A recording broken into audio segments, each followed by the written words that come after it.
Welcome back to another video. We are back in the garage working on the C5 Corvette, and today's video is gonna be super fun. I don't know, I'm very excited. So we finally got some car parts in the mail. So as you all know, the Corvette is going to be the dedicated drift car or the focus of drifting for 2023. And we are trying to get some more power out of it. We are doing a head and cam package from Texas Speed, the best of the best, the top of the line, the best for this Corvette. And I'm so excited for this. I've never taken apart an engine before. I've never replaced a cam or done heads or anything. So Texas Speed has been really great by guiding me and helping me throughout this process of figuring out exactly what I need for this car for drifting, you know, what kind of heads I need, and other parts such as a high pressure oil pump, all of those necessity items. So I just go ahead, replace everything while I'm in there, and then just have a nice, reliable, higher horsepower build for 2023 drift season. I'm aiming about 450, 475 wheel horsepower, which I was told is definitely achievable out of my LS1 with a cam, heads, intake, and a tune. And this is gonna be so fun. These parts are new and my garage is a mess. So I'm gonna go ahead and try cleaning up first before we get started. 840 Customs, my buddy Brandon, is on the way to also help me. He's built several LS engines and just is a little bit more knowledgeable about this. And I just feel a little bit more comfortable having someone around who has done this before, so I don't really mess it up. This is an expensive fix if I mess it up.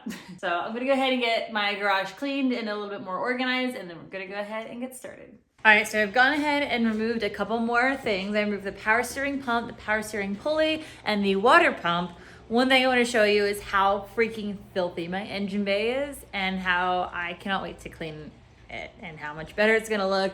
Like, look at just this goop, how much freaking dirt and stuff is on it. It's insane how dirty this engine bay is. So it also looks like there's actually like an oil leak underneath this kind of cover, just because it's just a combination of dirt and oil mixed together, and you can kind of see it like just kind of stays to the front. So it's not the valve covers. It just seems like this cover has a little bit of an oil leak, which we have a new one. So when I take off harmonic balancer, all of that, I'll have new gaskets, and I'm gonna clean up this engine bay. It's so disgusting. So we've made some progress. We got a rental tool from AutoZone, and Brandon is here to help me. Very excited. Like I said, I need somebody who's kind of done this before to make sure I don't mess it up. Whoa. Woohoo! Bye. I'm just gonna get it all over myself. Filthy. Yeah. As I'm just getting it now all over myself, the garage and the car. But yay, the bad harmonic balancer is out.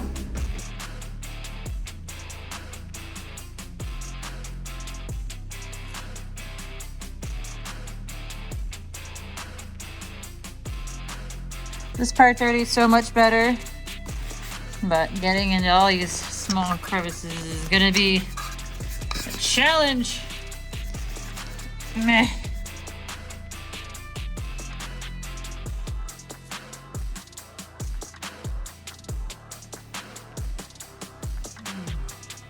Whoop.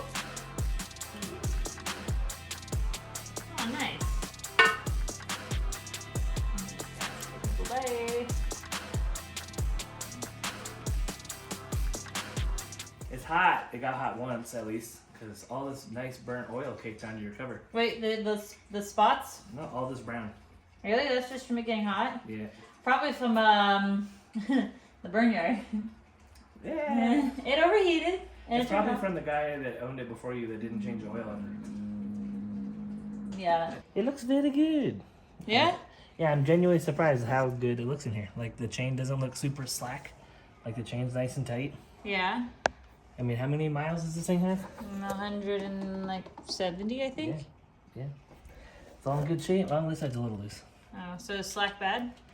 Yeah, I mean, over time, the slack, like, the chain will stretch, and so then it won't be so bad, but this is, like, very reasonable for how many miles are on here. Yay. This side's really tight still because it's in rotation, but... That's true. And we have, not only do we have a new sprocket, which I think that is for... Timing chain.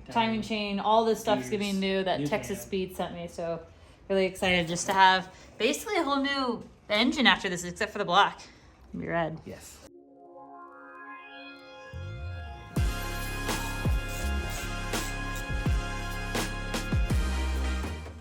So your trunnion is this piece here that spins, and that's what your rocker's arm is rocking on. Mm-hmm. And that bolts here. There's like a little race over here, and then your push rod.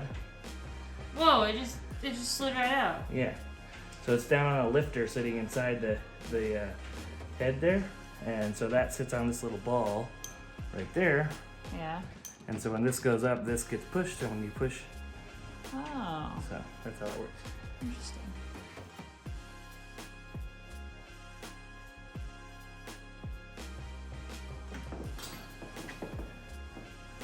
Do you have a rubber mallet?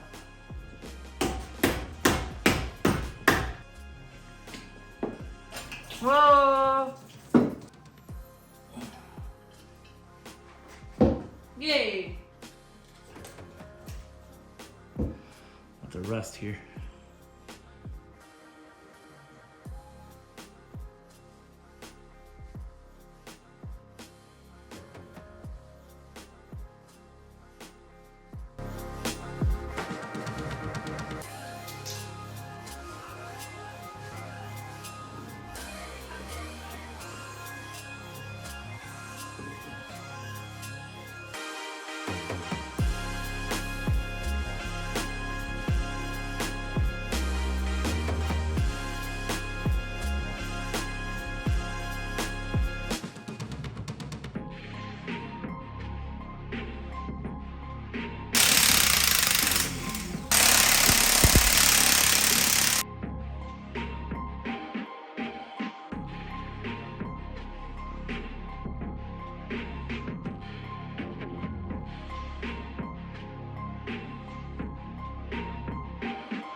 Yeah, we can oil a little bit. Yay! Got it. I apologize deeply for myself, my car, my phone at this point.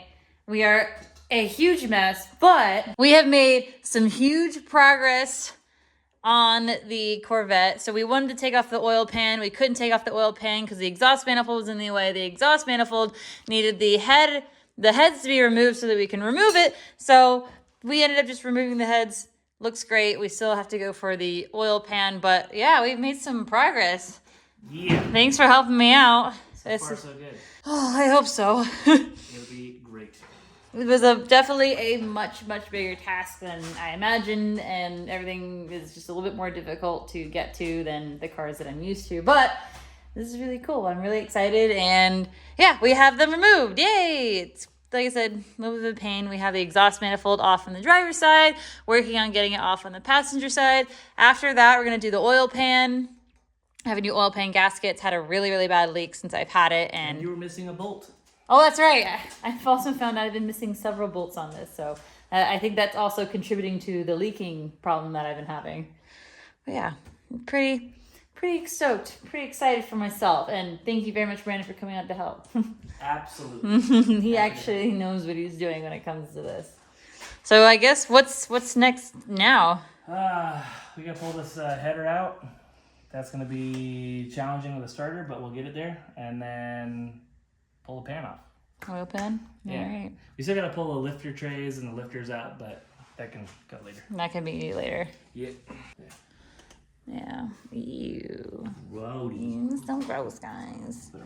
So unfortunately, we tried our best to clean, but there's just so much dirt that there ended up getting some dirt on the oil pump. We're gonna do our best to clean everything the best to our ability, myself included, but I'm really excited with where we're at with this car.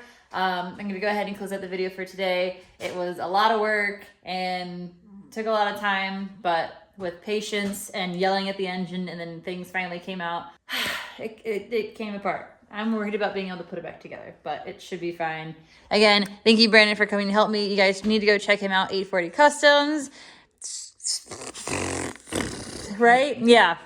Rad. They have rad builds. They have a ton of really rad stuff in the house. Tell the people. Here, we help out, and it's we're big on automotive culture. That's the big one. culture. You need to tell them about your LS Buick though. Oh, you want to talk about the LS Buick? Yeah. Twin turbo, 1500 horsepower, Whoa. sedan, wagon, takes 8 people. We're gonna go 8s with it. 8s for 8s. That's the goal. Yeah. He was saying earlier that his goal is to run 8s on the drag strip with 8 people in the car. So that would be really, really cool to see. But again, thank you so much for watching. Like, comment, subscribe, and I will see you guys in the next video with the next couple of things coming up for the Corvette. Bye.